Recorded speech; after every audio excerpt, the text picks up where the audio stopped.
तो कैसे हैं? मुझे उम्मीद है कि आप अच्छे होंगे। यदि आप यूपी जेआईसी प्रवक्ता, जेडीसी, टीजीटी, पीजीटी, बीपीएससी इन परीक्षाओं की तैयारी कर रहे हैं तो ये वीडियो आपके लिए बहुत महत्वपूर्ण है। यदि आप चैनल को पहली बार देख रहे हैं तो इसको सब्सक्राइब कर लें, और यदि आपने सब्सक्राइब किया है तो आप वीडियो को लाइक जरूर करें। और मेरी एक रिक्वेस्ट आपसे कि वीडियो को पूरा देखें। तो चलिए शुरू करते हैं आज की क्लास।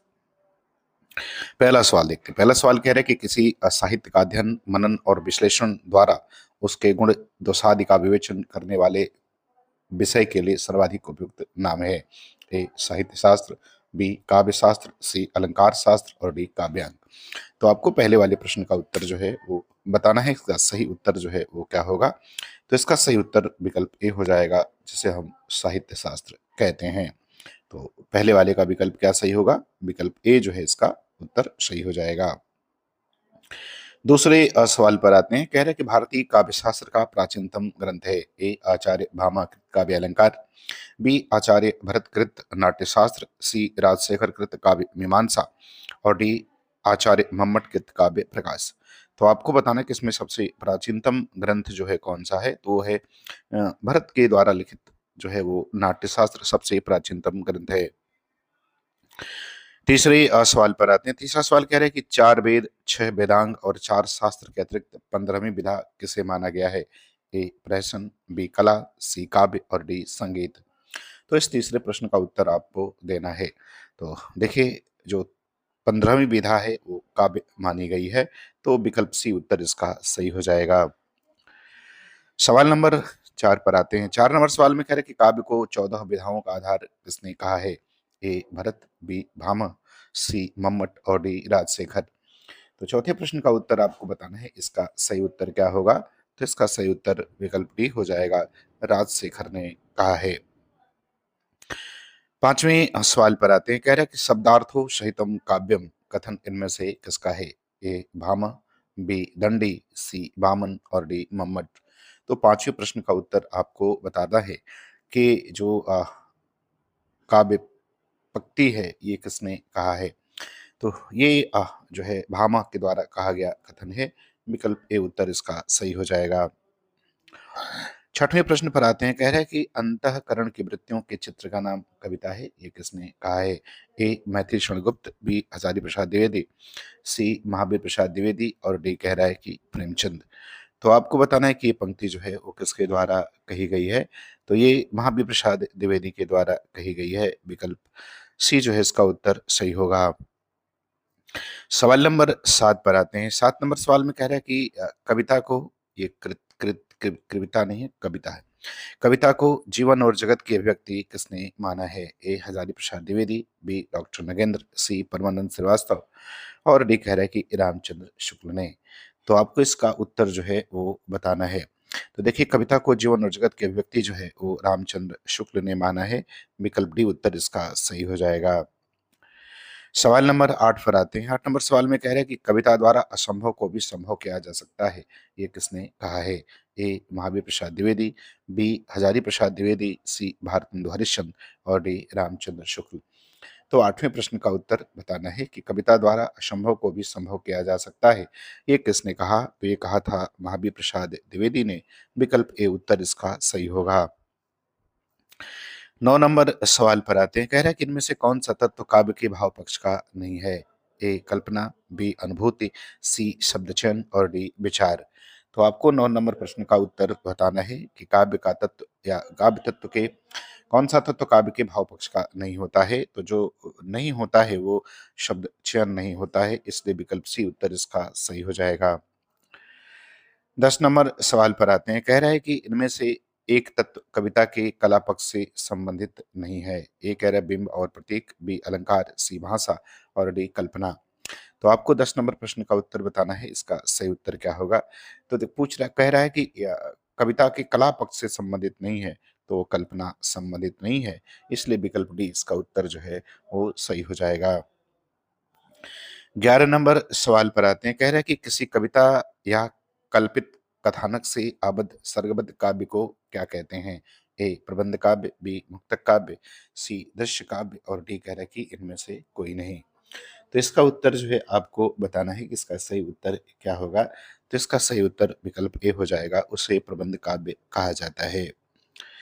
अब आते हैं 12 नंबर सवाल पर। कह रहा है कि कविता में सर्वोपरि महत्व इनमें से किसका है? ए बुद्धि, बी कल्पना, सी भाषा और डी संगीत तत्व का। तो 12 नंबर प्रश्न का उत्तर बताना है कि कविता में सर्वोपरि महत्व किसका है? तो वो होता है कल्पना का। विकल्प बी उत्तर इसका सही होगा। बात करते हैं सवाल नंबर 13 की। 13 नंबर सवाल में कह रहा है कि काव्य हेतु का सही अर्थ है की उपयोगिता, बी काव्य रचना का उद्देश्य, सी काव्य रचना का कारण और डी कह रहा है कि काव्यगत सौंदर्य। तो काव्य हेतु का सही अर्थ क्या है ये आपको बताना है। तो इसका सही अर्थ है काव्य रचना का कारण। तो विकल्प सी जो है इसका उत्तर क्या होगा, वो सही हो जाएगा। चलिए बात करते हैं सवाल नंबर 14। 14 में कह रहा है कि आचार्य बामन ने काव्य हेतु के लिए किन शब्द का प्रयोग किया है? किस शब्द का प्रयोग किया है? ए काव्य शास्त्र, बी साहित्य शास्त्र, सी अलंकार और डी काव्यांग। तो आपको 14 नंबर प्रश्न का उत्तर बताना है कि वामन ने काव्य हेतु किस शब्द का प्रयोग जो है वो किया है। तो उन्होंने काव्यांग शब्द का प्रयोग किया है। विकल्प डी उत्तर इसका सही होगा। सवाल नंबर 15 पर आते हैं। 15 नंबर सवाल में कह रहे हैं कि एकाग्रता और अभ्यास से उत्पन्न शक्ति को काव्य हेतु किसने माना है? ए राजशेखर, बी भरत मुनि, सी दंडी और डी रुद्रट। तो आपको 15 नंबर प्रश्न का उत्तर बताना है कि एकाग्रता और अभ्यास से उत्पन्न शक्ति को काव्य हेतु किसने माना है। तो ये माना है राजशेखर ने। विकल्प ए उत्तर इसका सही हो जाएगा। सवाल नंबर 16 पर आते हैं। 16 नंबर सवाल में कह रहा है कि राजशेखर ने प्रतिभा के कितने भेदों का उल्लेख किया है? ये आपको बताना है।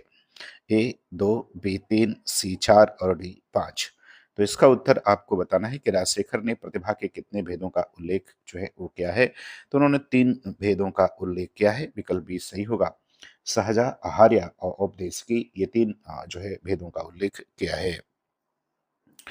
17 नंबर सवाल पर आते हैं। कह रहा है कि राजशेखर के अनुसार इनमें से बुद्धि के 3 भेद कौन हैं? ए कह रहा है सहजा, आहार्य, औपदेशिकी। बी कह रहा है कि सरस्वत, अभ्यासिक और औपदेशिकी। सी कह रहा है स्मृति, मति और प्रज्ञा और डी कह रहा है कि इनमें से कोई नहीं। तो राजशेखर के अनुसार बुद्धि के भेद आपको बताने हैं। तो उनके अनुसार स्मृति, मति और प्रज्ञा यही 3 हैं। विकल्प सी जो है इसका उत्तर क्या होगा, वो सही हो जाएगा। 18 नंबर सवाल पर आते हैं। कह रहे हैं कि भावयित्री प्रतिभा किसमें होती है? ए कह रहा है विषय वस्तु में, बी भाषा शैली में, सी कवि में और डी पाठक या सहृदय में। तो भावित्री प्रतिभा किसमें होती है? तो वो होती है सहृदय, पाठक या सहृदय में। तो विकल्प डी उत्तर इसका क्या होगा, वो सही हो जाएगा। 19 नंबर सवाल पर आते हैं। कह रहे कि प्रतिभा को नवनीत मेष शालिनी प्रज्ञा किसने कहा है? ए भट्टोत, बी पाणिनि, सी पतंजलि और डी भट्टनायक। तो आपको 19वें नंबर प्रश्न का उत्तर बताना है कि ये किसने कहा है। तो ये कहा है भट्टोत ने। विकल्प ए उत्तर इसका सही होगा। 20 नंबर प्रश्न पर आते हैं। कह रहा है कि प्रतिभा को अपूर्व वस्तु निर्माण क्षमा प्रज्ञा इनमें से किसने कहा है? किसने कहा है? ए राजशेखर, बी अभिनव गुप्त, सी पंडित राज और डी विश्वनाथ। तो 20वें नंबर प्रश्न का उत्तर जो है आपको बताना है कि प्रतिभा को अपूर्व वस्तु निर्माण क्षमा प्रज्ञा इनमें से किसने कहा है?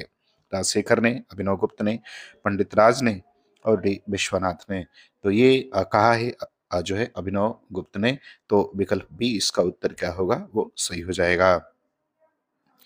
21 नंबर प्रश्न पर आते हैं। 21 नंबर प्रश्न में कह रहा है कि मम्मट ने प्रतिभा के लिए किस शब्द का प्रयोग किया है? ए काव्यांग, बी व्युत्पत्ति, सी शक्ति और डी अभ्यास। 21 नंबर प्रश्न का उत्तर बताना है कि प्रतिभा के लिए उन्होंने किस शब्द का प्रयोग किया है। तो उन्होंने इसके लिए शक्ति शब्द का प्रयोग किया है। विकल्प सी उत्तर सही होगा। 22 नंबर सवाल पर आते हैं। कह रहा है कि आत्म विस्तार में ही आत्मा की पूर्णता है। ये कथन किसके द्वारा कहा गया है? एक है रामचंद्र शुक्ल, बी हजारी प्रसाद द्विवेदी, सी नामवर सिंह और डी बाबू गुलाब राय। तो आपको बताना है कि ये कथन किसके द्वारा कहा गया है। तो ये कथन बाबू गुलाब राय के द्वारा कहा गया है। विकल्प डी सही होगा। 23 नंबर प्रश्न पर आते हैं। कह रहे कि आत्म विस्तार को काव्य का प्रेरक तत्व किसने माना है? ए बाबू गुलाब राय, बी रामचंद्र शुक्ल, सी जयशंकर प्रसाद और डी सुमित्रानंदन पंत ने। तो आपको 23 नंबर प्रश्न का उत्तर बताना है। तो देखिए आत्म विस्तार को काव्य का प्रेरक तत्व जो है वो बाबू गुलाब राय ने माना है। विकल्प ए उत्तर सही होगा। सवाल नंबर 24 पर आते हैं। 24 नंबर सवाल में कह रहे हैं कि आचार्य नंदुलारी वाजपेयी ने काव्य की प्रेरणा किसे किससे माना है? ए सजगता, बी अनुभूति, सी वासना का दमन और डी अध्ययन। तो 24 नंबर प्रश्न का उत्तर बताना है। तो उन्होंने जो है अनुभूति से माना है, विकल्प बी उत्तर सही हो जाएगा। बात करते हैं सवाल नंबर 25 की। कह रहा है कि ईश्वरीय उन्माद को काव्य हेतु किसने माना है? ए अरस्तु, बी क्रोचे, सी प्लेटो और डी फ्रायड ने। तो आपको 25वें प्रश्न का उत्तर बताना है। तो ईश्वरीय उन्माद को काव्य हेतु प्लेटो मानते हैं, विकल्प सी उत्तर इसका सही हो जाएगा। तो मुझे उम्मीद है कि वीडियो आपको पसंद आएगी, अच्छा लगे तो आप चैनल को सब्सक्राइब जरूर करें। पूरा वीडियो देखने के लिए आपका बहुत बहुत धन्यवाद।